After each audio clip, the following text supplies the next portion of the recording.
Magandang umaga mga boss. Yan, welcome muli sa aking channel. And for today's video mga boss ay gagawa ako ng isang dragonfly design balloons. So, paano gawin? Ayan, samahan nyo ko mga boss. And get your balloons and let's start. So, ang ating gagamitin mga boss ay isang long balloon to 60Q. Yeah, 3 finger ang ating hindi po na-inflate. So, let's start. So, una guys, gagawa po tayo ng isang 2 finger bubble. Tapos twist lang natin. Tapos pinch twist. So, sunod guys ay isang loop. So, i-press natin guys para malambot siya, no? So, isang loop. Mga 4 finger guys. Tapos twist.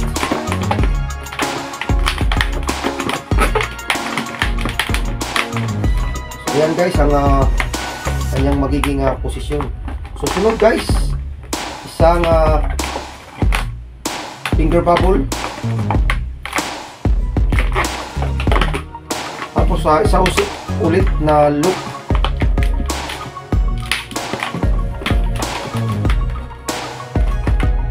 Press ulit natin guys. Tapos isang 4 finger bubble ulit.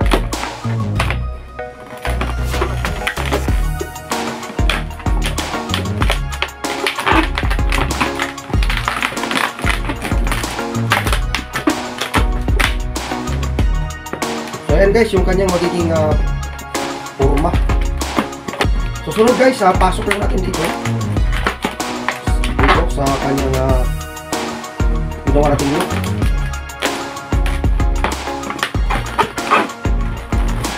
Na dandahan lang ang hila guys.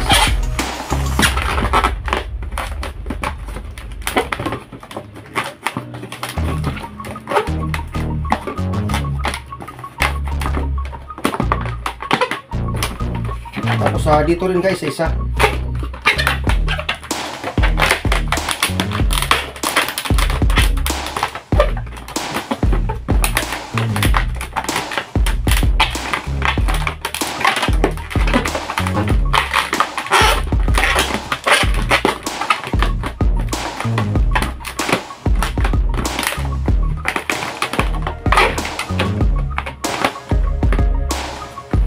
Ito rin guys yung kanyang magiging unang itsura. So sunod guys is gumawa po ako ng mga 5 finger bubble.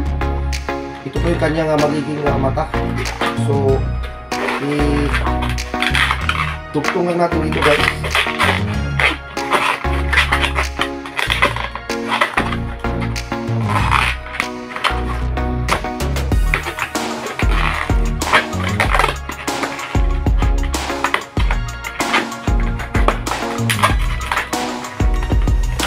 Tapos putuli lang natin yung labis.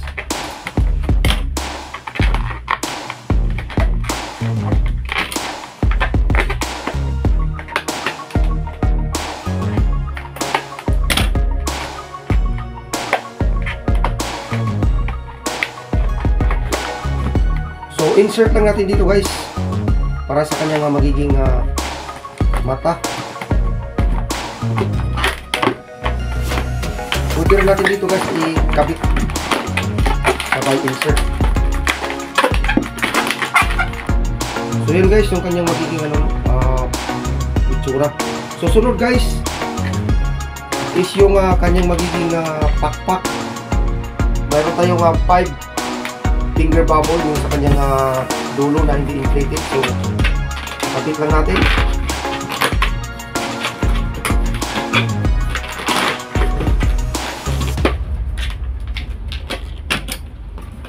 Tapos putulin natin guys yung excess. So dito ako guys kumuha ng kanyang mata. So pag mayroon tayong ganito guys, itabi lang natin at magagamit po natin yan para hindi po sayang yung pag kumuha ulit tayo ng isang buo. So ipapantay lang natin guys yan. Tapos ano natin dito, so i-twist lang. dapat siya guys pantay. So sunod guys is ikabit na natin dito. So sa pagkabit guys is insert lang.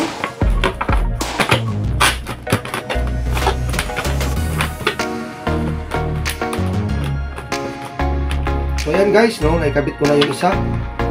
So mayroon pa tayong isa. So ganoon ulit guys, dito naman natin ikakabit.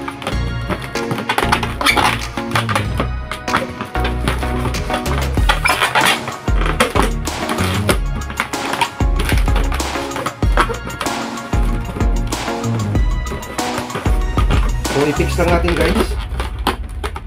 So yan guys, ang aking ginawa na dragonfly design balloon. So maraming salamat guys sa inyong pagsama. So ang kulang lang dito guys is yung markings dito para pwede siya natin lagyan ng markings sa kanyang mata. So that's it guys.